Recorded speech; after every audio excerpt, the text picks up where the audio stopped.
ऐसे नहीं, पुण्य के लिए अलग यात्रा करोगे, मुक्ति के लिए अलग यात्रा करोगे, व्यवहार के लिए अलग यात्रा। अलग कहाँ से यात्रा करोगे? जीवन तो एक ही है, यही दिन है, यही रात है। मेरे लिए न अलग रात्रि होने वाली है, न तुम्हारे लिए अलग दिन होने वाला है। जीवन एक स्वाभाविक यात्रा पर चलता है। और यही साहब समझाते हैं कि तुम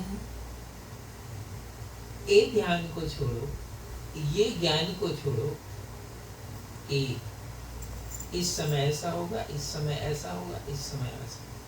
स्वाभाविक प्रक्रिया में चलो, उसमें दया भी आएगा, धर्म भी आएगा, प्रेम भी आएगा, ज्ञान भी आएगा। उसको सहज करते, उसको कहते हैं सहज। और संत का जीवन का मतलब सहज हो।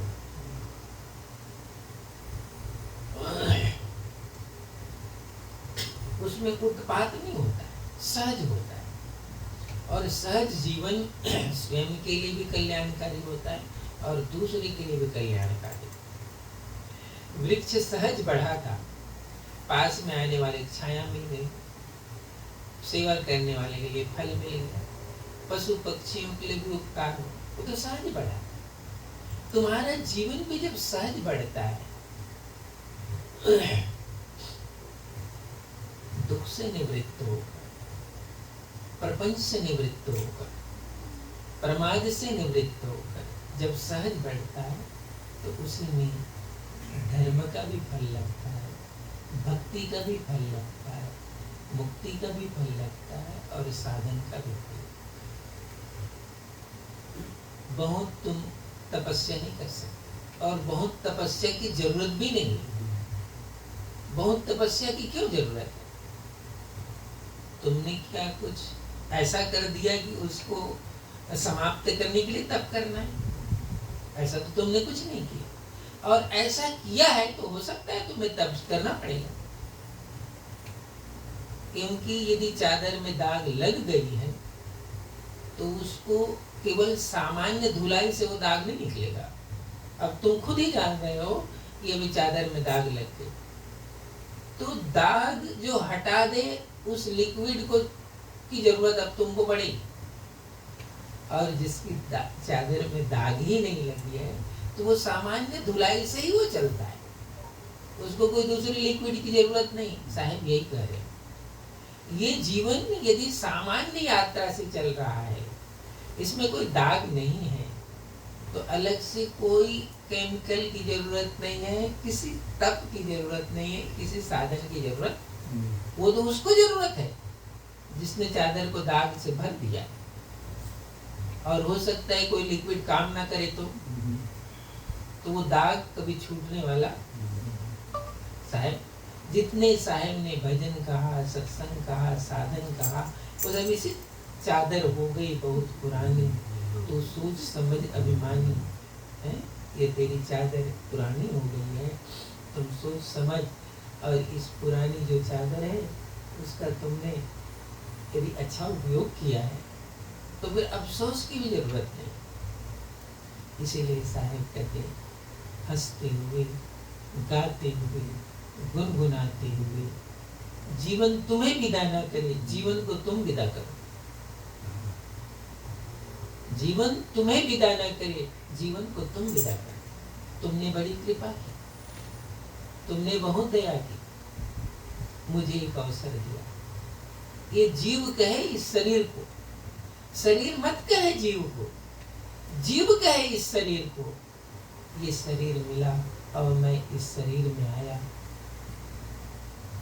और ये शरीर ने मेरे साथ उतने दिन तक संबंध बनाकर यात्रा की कि मैं आज विदा हो रहा हूँ, और अच्छा विदा हो रहा हूँ, श्रेष्ठ विदा हो। सत्संग का यही निचोड़ है। चाहे ध्यान करो, सुमरन करो, माला जपो, सबका साधन यही सबका साधन है। और इसलिए हर उस सत्संगी को एक ही साधन समझना है कि मुझे जो जीवन मिला है ये पुरुषार्थ से भरा है, ये धन से भरा है, ये परम पुरुषार्थ है। उसमें धर्म है, कर्म है, मुक्ति है, साधन है, फल है, क्या नहीं है? उसमें तो सब है। जब सब है उसको हम नहीं जान पाते हैं, फिर अलग से प्रार्थना करता है आदमी कि ये नहीं हो पाया, ये जीवन चला गया, ये नहीं हो पाया, ये जीवन चला गया, अब ये हो नहीं पाया, अब जीवन चला गया, ये नहीं हो पाया, तो या तो दूसरा जीवन चाहिए तुम्हें। तो क्या गारंटी वो दूसरा जीवन में भी हो जाए? एक व्यक्ति था, नशेड़ी था, शराबी था, वो किसी वैद्य के पास गया। वैद्य ने उसको अच्छा से पूछा। वैद्य ने कहा कि भाई तुमने ऐसा शरीर को बना दिया कि अब तेरा शरीर ज्यादा दिन रहने वाला नहीं।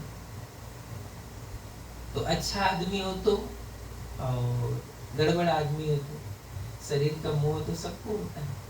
कौन कहे कि आज ही चला जाए, नहीं कहता ना। तो वो बहुत, वैद्य ने जब कहा तो वो बहुत दुखी हुआ। तो वैद्य ने उसको, वैद्य थोड़ा ज्ञानी भी था, हो सकता है सत्संगी रहा हो। तो वैद्य ने उससे पूछा कि भाई तुम्हारी दिनचर्या क्या है?